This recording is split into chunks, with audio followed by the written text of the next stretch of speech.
WhatsApp guys Ashi here എല്ലാവർക്കും സുഖമല്ല. അങ്ങനെ രാവിലെ എനിക്ക് ബ്രേക്ക്ഫാസ്റ്റ് കഴിച്ച് ഇങ്ങനെ ഇരിക്കുമ്പോൾ എൻ്റെ ഒരു ബ്രദർ എന്നോട് പറഞ്ഞു വാ എടാ നമുക്കൊന്ന് വീട് വരെ പോകാമെന്ന്. അങ്ങനെ ആളപ്പുറം വീട്ടിലേക്ക് പോകാൻ വേണ്ടി ഞാൻ റെഡിയായി. അങ്ങനെ ആടുന്ന് കുറച്ച് ഫുഡെല്ലാം കഴിച്ച് നേരെ എൻ്റെ കസിൻ്റെ വീട്ടിലേക്ക് വിട്ടു. അവിടത്തേക്ക് പോകണമെങ്കിൽ കുറച്ച് മെട്രോ പിടിക്കണമായിരുന്നു. അങ്ങനെ മെട്രോയിൽ കയറി അങ്ങനെ എത്തി ഞാൻ ആളപ്പുറം നേരെ വീട്ടിലേക്ക് വിട്ടു. അങ്ങനെ വീട്ടിൽ നിന്ന് കുറച്ച് പഴമൊക്കെ കഴിച്ചതിന് ശേഷം ഞാൻ നേരെ ജിമ്മിലേക്ക് വിട്ടു. എനിക്ക് ലെഗിനും അതേപോലെ തന്നെ ഷോൾഡറിനായിരുന്നു വർക്കൗട്ട്. അതുകൊണ്ട് ലെഗിന് വേണ്ട വാമപ്പൊക്കെ ഞാൻ ചെയ്തതിന് ശേഷം ഞാൻ നേരെ പോയി ലെഗിന് വർക്കൗട്ട് സ്റ്റാർട്ട് ചെയ്തു. അത്യാവശ്യം നല്ല രീതിയിൽ തന്നെ വർക്കൗട്ട് ചെയ്യാൻ വേണ്ടി പറ്റുന്നുണ്ടായിരുന്നു.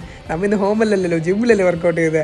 അതുകൊണ്ട് തന്നെ എനിക്ക് മാക്സിമം പവർ ആയിരുന്നു. ഹാഫിനോട് കൂടി ഞാൻ ലെഗിൻ്റെ വർക്കൗട്ട് കംപ്ലീറ്റ് ചെയ്ത് നേരെ പോയി ഷോൾഡറിന് വർക്കൗട്ട് ചെയ്യാൻ വേണ്ടി തുടങ്ങി. അത്യാവശ്യം നല്ല രീതിയിൽ തന്നെ കോൺസെൻട്രേറ്റ് ചെയ്തിട്ട് തന്നെ ഷോൾഡറിന് വർക്കൗട്ട് ചെയ്യാൻ വേണ്ടി പറ്റിയിരുന്നു. കാരണം ഞാൻ ഡ്രോപ്പ് സെറ്റ് ആയിരുന്നു അടിച്ചത്. അത്യാവശ്യം നല്ല രീതിയിൽ തന്നെ ഷോൾഡറിന് വർക്കൗട്ട് ചെയ്തതിന് ശേഷം ഞാൻ നേരെ പോയി ആപ്സിന് കളിക്കാൻ വേണ്ടി തുടങ്ങി. ആപ്സിൻ്റെ വർക്കൗട്ട് ഞാൻ സ്റ്റാർട്ട് ചെയ്തു. അത്യാവശ്യം നല്ല രീതിയിൽ തന്നെ കോൺസെൻട്രേറ്റ് ചെയ്തിട്ട് തന്നെ ആപ്സിന് വർക്കൗട്ട് ചെയ്യാൻ വേണ്ടി പറ്റിയായിരുന്നു. ശേഷം ഞാൻ നേരെ പോയി അതിനകത്തൊരു കണ്ണാടി ഉണ്ടായിരുന്നു. കണ്ണാടി പോയി കുറച്ച് പോസൊക്കെ ചെയ്ത് നേരെ റൂമിലെത്തി പ്രോട്ടീൻ ഉണ്ടാക്കി പ്രോട്ടീനും കുടിച്ച് ഞാൻ നേരെ പോയി കിടന്നുറങ്ങി ഗൈസ്. ഓക്കെ.